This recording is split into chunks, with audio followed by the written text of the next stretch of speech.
What's going on, everybody? So today I want to show you guys how to do a financial x-ray on a stock. So you guys know how you guys go to a doctor and the doctor puts like a stethoscope to you and tests your breathing and performing an actual x-ray to see what's going on inside your body, because sometimes a person could look really healthy, right? They look really strong, right? Their muscles are popping out, but little do we know that on the inside, right? Maybe their um arteries are clogged up, right? So they have high cholesterol. They're 1 week or maybe 1 month away from getting a heart attack and dying. And that's not me, trying to sound uh like harsh or anything like that, because I actually know somebody where this person's uncle literally died 1 day after his birthday. They were literally partying, having a good time, and then the next day he just dropped. So the same thing can happen with the company is basically what I'm trying to say, right? Because right, we've seen a lot of companies go bankrupt and just basically shut down just over the past couple years. Think about Payless, right? I grew up seeing Payless, and you would think like, oh wow, like a business like that, everybody knows the brand, right? They definitely get a lot of business, so they should be a safe company. Toys R Us, look, they sell toys. Every kids love toys, right? That's how people buy their stocks, and that's not the right way of doing it. That's like they that, that's just part of it. All right, that's just the tip of the iceberg. We really need to see the financials of a company before we decide whether or not it's even worth investing in the company, because like I said, company could look really good on the outside, but they're dying on the inside. So this is how we're going to do it. Okay, so a lot of people nowadays are talking about Tesla. Okay, I'm sure all of you guys know Tesla. People are saying like, oh, that's the future. The founder Elon Musk is a genius, and he is, don't get me wrong. Elon Musk, hands down, one of the he's probably ahead of his time. He's the modern day Iron Man. But is Tesla really worth $400 a share? Right over here it says $408.50. Is it really worth that much? Because something I like that Warren Buffett says is that price is what you pay and value is what you get. That's probably one of the realest things I've heard, especially when it comes to stocks. So what I like to do is look at the financials, because that's what we call the fundamentals, all right? And when it comes to financials, there's really three main statements that we got to worry about. There's the income statement, the balance sheet, and cash flow. So starting with the income statement, an income statement, you guessed it, it's income, right? How much a company is really making. And then the balance sheet, right? It shows the assets and the liabilities of a company. So we want to see if they own more than they owe, right? We want to see companies that own more things than they owe things. Okay? And then obviously the cash flow, right? Like, do they even have money in the bank to be able to support their operations? And it's very important to see if a company is cash flow positive, right? I'm going to start with this. There's operating cash flow, investing cash flow, financing cash flow. I'm going to dedicate a more detailed video into breaking these accounting parts down for you guys, but for a beginner, I think it's just important for you guys to get the gist of it. So for me, I'd like to look at the free cash flow, right? So I see here that the past couple years, Tesla actually had negative cash flow, okay? And then they recently just turned positive, but mind you, this is 2019. So I don't know how they did in 2020.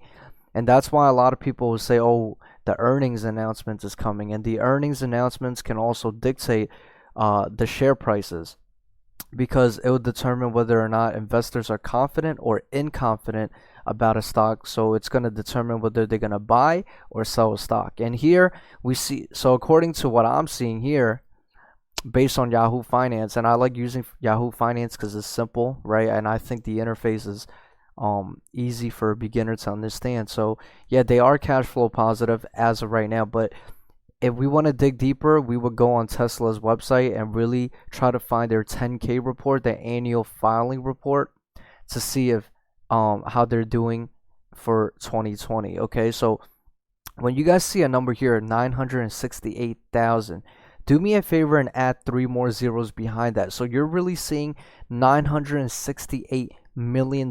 So they're $32 million shy of $1 billion in free cash flow. So do they have money in the bank? Yes, but we also need to compare industries. All right, we have to see if other car companies have maybe about the same cash flow as them, because yeah, $968 million in the bank sounds like a lot, but it may or may not be enough for a company like Tesla. Like if shit hits the fan, it will still allow them to thrive, right? Especially like a pandemic like this. And that's why it's very important to look at the financials of a company, because that will determine whether or not a company can even survive. See, a lot of companies went bankrupt during this year, right? Once the country shut down and they didn't have any business, they didn't really have any sales, right? And they weren't able to last. So this wasn't totally the pandemic's fault. It just means that these companies were already doing poorly to begin with. They didn't have the resources, or better yet, the assets to be able to overcome these kind of crises. And that's the reason why I like to buy fundamentally solid companies. I don't like to buy a company based off of what people are saying or just based on brand. I need to look at their fundamentals. All right, but if you're a trader, then yeah, you could just look at the technical, right? The charts, the price patterns, what people are paying for today, because you're not planning on holding onto the company for a long term. But for somebody like me, I like to hold a company for long term and short term. So if I want to buy something and I'm going to be with it for the long run, it's like kind of finding a spouse. I want to make sure that the qualities of my spouse is worth me holding on to or worth me being with in the long run. And you're doing the same thing with the company right now, okay? And then the balance sheet, right, just to break it down, right, you guys get to see the total assets. Assets meaning the things that a company owns that allows them to make money. So for Tesla, their assets are their cars, okay? Their liabilities might be like their factories, right? Things that cost them money in order to make the product. So that's something you guys need to think about, okay? So we want to see more assets than liabilities for the most part. And then income statement, all right? This one is what I mainly look at. I mainly look at, honestly, the income statement and the cash flow. Balance sheet is good because you want to see if they have a lot of assets that will be able to back them in case, a crisis like this happens, and they'll be able to withstand the blows, right? So the total revenue, so it looks like Tesla is doing really well, which is why people are really pumping up their stock, because they see a future with them. Because as you guys can see, just within the past 3 years, their sales have doubled, right? From $11 billion in sales to $24 billion in sales, right? Like I said, it says 24 million here, but you got to add 3 more zeros to it.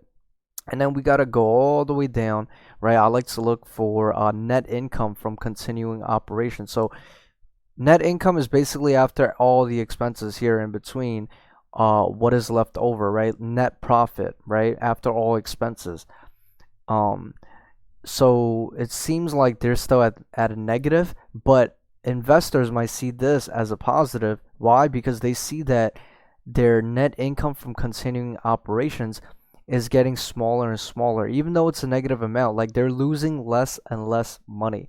But to me, in my eyes, they're still losing money. So do I want to hold on to them for the long term? Not right now. Not unless their stock drops a lot. Because to buy in right now and then holding it for the long term, yeah, maybe I could still make money, but I might get more bang for my buck if I put it somewhere else. But would I trade Tesla? Absolutely. Right? Would I buy it and sell it within a week or a day? I would do that, right? But it would have to dip a lot for me to do that. So overall, is Tesla a bad company? No, they got the branding, but their financials are looking a little iffy on me. All right, so iffy for me. So on the watch list, right, I had put Baba. So let's look at Alibaba, right? They dipped back this week, right? If you guys look at the charts, they went from like 263, 260, pulled back by $3. And Yahoo kind of already tells you that they're undervalued, but let's see why. So it says right here the currency is in CNY. That's like basically Chinese money, right? They have something called RMB, renminbi. That's basically Chinese money. So we have to convert it into US dollars, and I guess we would divide it by 8 because $1 in US is like 8 renminbi in China. So let's look at Alibaba. Alibaba is an e-commerce business that's like China's Amazon. So if we look at the revenue here, wow, like they pretty much doubled their sales within the past 2 years. So we're looking at 500 billion in renminbi. And honestly, if you guys look at Yahoo's news, they're already talking about how Baba did like $75 billion.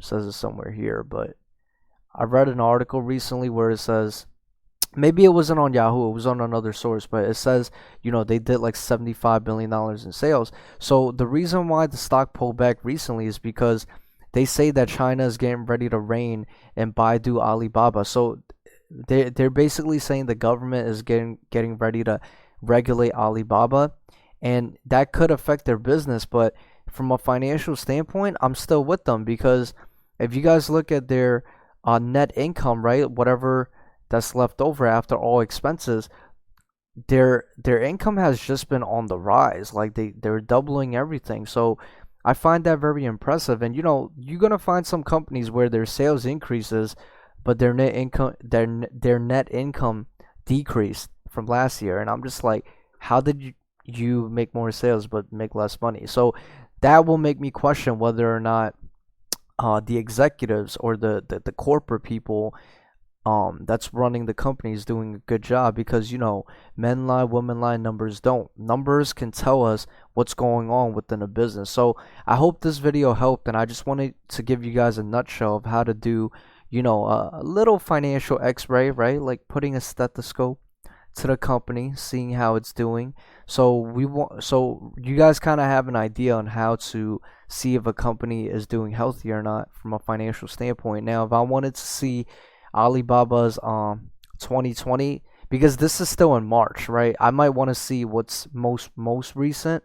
So I would still go onto their website and go through investor relations, and here I'm just going to show you guys how to do it, right? So I go to profile, they tell me who's the key executives, right? And then maybe if you guys want to really break it down, this is away from financial statements, but if you guys wanted to see what these people are about, you could research them, right? I'm sure there's plenty of information about all these executives, and then you can see whether or not, do I want this person running the business? Do I think they're gonna, do good things with the company, etc., right? So we're gonna go on their website, alibabagroup.com. So it's usually investor relations, SEC filings, right? And then I want to go for 2020, and I want to look for their annual reports, all right? Hold on, let me see. I want to look for 10K. Maybe they have something different. I guess we could look for a 6K report. I guess it's fine, but you're gonna get yourself a report, all right? As you guys can see here, right? You get to see their income statement and all of that. So see, like this September 30th, and all of this is in renminbi, right? They keep it so simple for you. What's the sales and the EBITDA? EBITDA is like earnings before income, taxes, and stuff like that. I either stands for interest or income, I forgot, but it's basically after everything, all right? And then you'll be able to see like how much they made and stuff like that. And this is for like different businesses that they own. So I'm gonna do a video and show you guys how to read these reports in depth, but for a lot of the people in this group, you guys are beginners, so it's better to keep things a little more simple for now. All right, so hope this helps, and until next time.